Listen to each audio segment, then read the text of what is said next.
संलयित केंद्रक।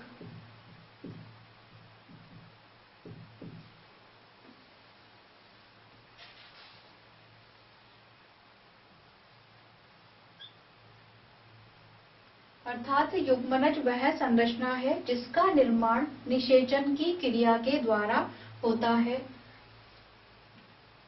आगे हम इसमें समझते हैं कि निषेचन की प्रक्रिया के कितने प्रकार होते हैं, अर्थात निषेचन कितने तरह से होता है। हमने यह तो देख लिया कि नर युग्मक और मादा युग्मक जब आपस में जुड़ते हैं तो इसे निषेचन कहा जाता है, परंतु यह निषेचन कितने प्रकार का होता है? यह निषेचन 2 प्रकार का होता है।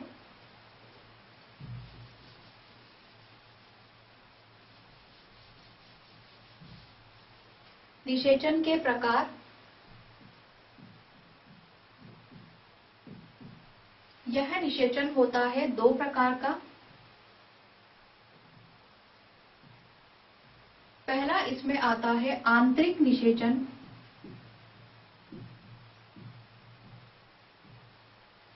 और दूसरा इसमें आता है बाह्य निषेचन।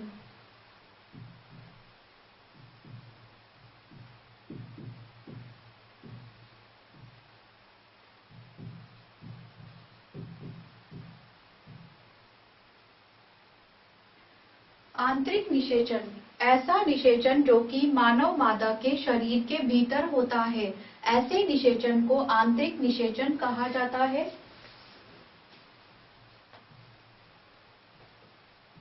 ऐसा निषेचन अर्थात निषेचन हमने परिभाषा क्या समझी कि जब नर युग्मक और मादा युग्मक दोनों जुड़ेंगे तो उसे क्या कहा जाएगा? निषेचन।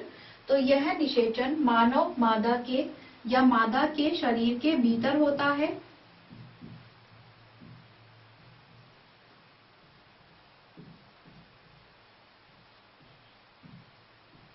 के भीतर संपन्न होगा। इसे कहा जाता है आंतरिक निषेचन। इसका उदाहरण है मानव,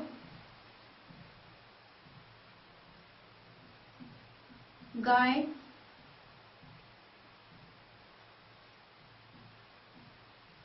कुत्ता आदि। दूसरा निषेचन का प्रकार है बाह्य निषेचन, अर्थात यह तो मादा के शरीर के भीतर हो रहा है। बाह्य निषेचन में क्या होगा? यह निषेचन मादा के शरीर के बाहर होता है।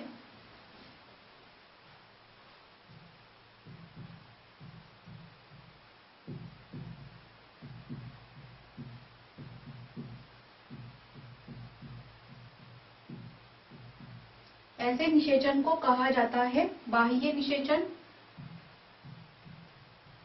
इसके उदाहरण है जैसे मेंढक में मछली,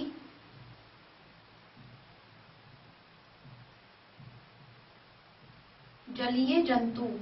जलीय मतलब ऐसे जंतु जो कि जल के अंदर पाए जाते हैं, उनमें बाह्य निषेचन पाया जाता है। यह निषेचन आंतरिक निषेचन होता है मादा के शरीर के भीतर और बाह्य निषेचन होता है मादा के शरीर के बाहर। अतः यह 2 प्रकार के निषेचन के हमने प्रकार देखे कि 2 निषेचन के प्रकार हैं। हमने बात की निषेचन के बारे में। निषेचन में नर युग्मक और मादा युग्मक का संलयन होता है और इससे बनता है युग्मनज। अब हम आगे इसमें युग्मनज से भ्रूण का विकास किस तरह से होता है, आगे इसे समझते हैं। नर युग्मक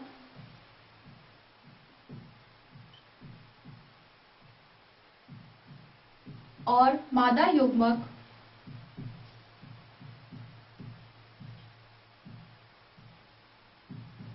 इन दोनों के मिलने से युग्मनज जो कोशिका बनती है उसे युग्मनज कहा जाता है। अर्थात हमने इसमें देखा कि नर युग्मक जो कि पूंछ युक्त होते हैं, मादा युग्मक गोल होती है। इनके मिलने से बनने वाली कोशिका,